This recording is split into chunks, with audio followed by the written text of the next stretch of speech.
வணக்கம் நண்பர்களே. ஹைதராபாத் ஷூட்டோட டே 2. ஸோ இன்றைக்கி ஹைதராபாத்லேயே ஃபேமஸ் பிளேஸான சார்மினாருக்கு தான் ஷூட்க்கு வந்தோம். ஸோ அங்கே ஷூட்லாம் முடிச்சுட்டு அப்படியே கிளம்பிட்டோம். அங்கே போகிற வழியெலாம் பார்த்தா எல்லா பக்கமும் டென்டல் கிளினிக்காக இருக்குது.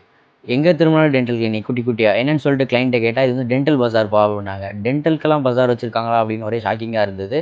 அண்ட் சார்மினார் வந்து ஹேண்ட்மேட் பேங்கிள்லாம் ஃபேமஸ்னு சொல்லிட்டு அந்த இடத்துக்கு கூப்பிட்டு போனாங்க. ஸோ பல்லு இருக்கவன் பக்கடா திங்கிறான், ஆள் இருக்கவன் வாங்குறான், நமக்கு எதுக்கு அப்படின்னு சொல்லிட்டு நான் அங்கேருந்து கிளம்பிட்டேன். நமக்கு சோறு தான் முக்கியம் சொல்லிட்டு ஹைதராபாத்தோட ஃபேமஸ் மல்பெரி மலாய்ன்னு சொல்லிட்டு ஒரு டெசர்ட் வாங்கி கொடுத்தாங்க. ஸோ அது உண்மையாகவே சிக்கமாக இருந்துச்சு. அங்கேருந்து நேராக ஸ்டேஷன் போயிட்டு நம்ம போகிற ட்ரெயினை பிடிச்சி ஏறிட்டேன். ஸோ அங்கே உள்ளே போயிட்டு சும்மா கண்ணாடியில் வீடியோ எடுத்துகிட்டு இருந்தேன். ஷோலாம் எல்லாம் இருக்கும் அப்படின்னு சொல்லிட்டு திடீர்னு ஒரு தாத்தா தள்ளி விட்டு, தம்பி தள்ளுப்பா நான் தலை செய்யணும் அப்படின்னு சொல்லிட்டு குறுக்க பூந்துட்டார். அண்ட் நான் போஸ்ட் பண்ணோட என்னோடய ஃபர்ஸ்ட் வீடியோவுக்கு பயங்கர ரெஸ்பான்ஸ். ஸோ என்னோடய ஃப்ரெண்ட்ஸ் எல்லாருமே பயங்கரமாக சப்போர்ட் பண்ணியிருந்தீங்க. ஸோ எல்லாருக்குமே ரொம்ப ரொம்ப நன்றி.